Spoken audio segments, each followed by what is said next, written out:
సుబ్రహ్మణ్యుణ్ణి నాగస్వరూపంగా పూజ చేయడం ఎన్నో చోట్ల సంప్రదాయం ఉంది.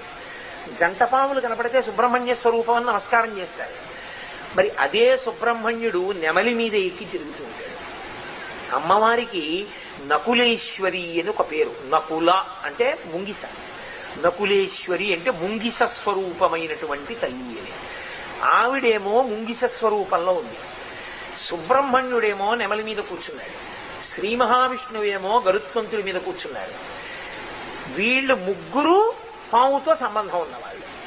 ఎలా కుదురుతుంది? అది అమ్మవారికి ఎక్కడుందండి పావుతో సంబంధం అంటారేమో. కుండలిని యోగం అమ్మవారికి సర్పస్వరూపంలోనే ఉంటుంది. మరి సర్పంతో ఆనుకూల్యత ఉంది, సర్పంతో ప్రతికూలత ఉంది. ఇవి ఎలా అనుసంధానం అంటే, మనకి సర్పము రెండు విషయాలకి సంకేతముగా చెప్పబడుతుంది.